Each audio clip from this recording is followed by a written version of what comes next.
მივესალმები მას. მადლობა ბატონო ირაკლი. მინდა რომ თქვენი კომენტარი მოვისმინოთ, აი რაღაც რამოდენიმე წუთის წინ, დაახლოებით 3 წუთის წინ ზუსტად გამოქვეყნდა ეს წერილი, სადაც ვკითხულობთ, რომ მამუკა მდინარაძე არის წერილის შემტანი, მამუკა მდინარაძე ეუბნება, ასე ვთქვათ, ატყობინებს ღარიბაშვილს, რომ მან უნდა აღიაროს ახალი ბრალი და რა შეგიძლიათ გითხრათ ამასთან დაკავშირებით, დავიწყო ბრძოლა. ესე სრულდება ეს წერილი, ირაკლი ღარიბაშვილი აანონსებს იძულებით ბრძოლას, ასე ვთქვათ, ქართული ოცნების წინააღმდეგ. თქვენი პირველი კომენტარი. პირველ რიგში მადლობა იმისათვის, რომ ეძლევა საშუალება თანადრე გამოვთქვა. ძალიან მძიმე ვითარება არის ზოგადად.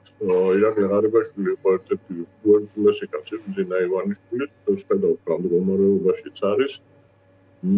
ეს მიუთითებს იმ შიდა ბრძოლაზე, რომელიც არის პარტიაში და როგორც ჩანს, სიმართლეა ის, რასაც ბევრი ლაპარაკობდა, მათ შორის მეც ვამბობდი, რომ ყობახიძეს არ გარკვეული შიშები ღარიბაშვილის, იმიტომ რომ ღარიბაშვილის მიმართ, იმიტომ რომ ყობახიძე არის თავად ქართული ოცნების შიგნითაც ერთ-ერთი ყველაზე არაპოპულარული ლიდერი უმსხოლია თამდენი ხნის განმავლობაში, რომელსაც ძალიან ცოტა აქვს რეიტინგი და სუპელას მიმართ ვისაც შეიძლება ქონოდა, ასე ვთქვათ, გაჩენოდა პირველობის ცდელობა, ლიდერობის ცდელობა, და ყველას ებდოდა, ცდილობდა ივანიშვილის მეშვეობით ჩამოეშორებინა ეს. ფოფხაძე მას ილაპარაკა, ხოლმე მას თქვენთან ეთერში ამის თაობაზე დღეს თუ როგორ მივიდა ბიძინაშვილთან და როგორ თხოვდა ხალხის გაშვებას და დღეს ღარიბაშვილი არის ამ მდგომარეობაში, როდესაც მას უწევს გადარჩენისას ბრძოლა.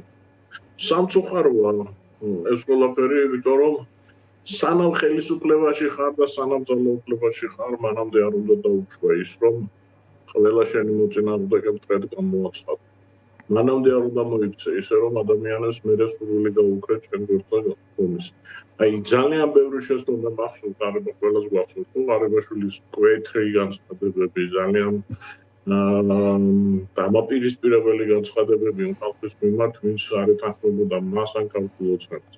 ეს თავად არის უკვე ამ დღეში, იმიტომ რომ ის გახადეს, ანუ რასაც ნერგავდა მტრის-ხაც, ყველა მოწინააღმდეგეს დღეს მისგან ქმნიან მტრის-ხაც, ის ხალხი, რომელიც მის მზეს ფიცულობდა რამდენიმე თვის წინ. კანონზომიერება არის ეს ისტორიის ასეთი, საქართველოში არავის ამის გაგება არ უნდა თვლიდი ხოლმე, რომ აი რამდენი პრემიერი და რამდენი მმართველი ყავდა ბოლო 15 წლის მანძილზე ამ ქვეყანას, რომელიც ისე წავიდა, რომ ბოროტებები არ აკეთა და სალანძღავად არ გაიხადა საქმე. აი თვითონ მოვითვალოთ ყველა რამდენია ასეთი. და ვერ გვიკუშოთ თუ ქვეყანაში რატო ვიწყებთ. როგორ ფიქრობთ, რომ ეს სამუდამო არ არის ეს თანამდებობა. და ისე უნდა მოიქცე, რომ იქიდან რომ წახვალ თავაწეულის, მაშინ კი არია რომ თავაწეული, მერე შეგეძლოთ თავაწეულის არ. როგორ ფიქრობთ, ეხლა რა ლოგიკური გაგრძელება შეიძლება გქონდეს აი ამ წერილს? ჩვენ პირველი ფრაგმენტი როცა მოვისმინეთ, ვნახეთ რაღაც ტიპის პასუხი ყობახიძესგან, მაგრამ აქ მდინარაძე არის პერსონალურად ნახსენები, როგორც წერილის შემტანი. ეხლა რა პასუხი შეიძლება გქონდეს ამ ყველაფერს, გარდა იმისა, რომ სავარაუდოდ იტყვიან, რომ ამ ყველაფერს იგონებს ღარიბაშვილი, იტყვიან, რომ ეს ტყუილია და ასე შემდეგ, მაგრამ უფრო ასე ვთქვათ, ხანგრძლივ პერიოდში რა ტიპის შედეგი და ზიანი შეიძლება აქ დადგეს? მე ვფიქრობ, ამ წერილში ცოტა ერთი ადგილი ლაცორად არ წაიკითხეთ, იქ ეწერა, რომ იმ ადამიანს მინდა მომიწია დაუპირისპირდა, რომელიც ძალიან მიყვარდა, ძალიან პატივცემდა. მას იმიტომ ლაპარაკობ, რომ წერილი მაინც უფრო დარტყმა არის ყობახიძეზე და მდინარაძეზე და მაინც არაბიძინა ივანიშვილს. უფრო მეტად, მე ასეთი შთაბეჭდილება მრჩება. თუმცა გუშინ მან პერსონალურად ივანიშვილი ახსენა, როგორც პასუხისმგებელი პირი უსაფრთხოების რისკებზე ოჯახთან მიმართებაში. აი ამ ორივეს რო ვკითხულობ, ის არის პასუხისმგებელი, როგორც ყობახიძეს მოყვანი და მდინარაძეს მოყვანი. თავად დარტყმას ეს აკეთებს ყობახიძეზე და მდინარაძეზე. ვფიქრობ, რომ ეს უფრო პოპულარული იქნება და ეს პოსორი იქნება, თან შეაძლებელია მას ინფორმაციაც აქვს და ასეც ვფიქრობდეს, რომ მისი მტრები ივანიშვილის კარზე სოვეტ კობახიძე და დინარაძე არიან, ანუ ის ხალხი, რომელიც ბიძინას კარზე პირველობისათვის იბრძოლობენ და ცდილობენ ყველა ჩამოაშორონ, ყველა დისკრედიტაცია მოახდინონ, ვისაც შანსი აქვს, რომ ისინი ჩაანაცვლონ ბიძინას კარზე.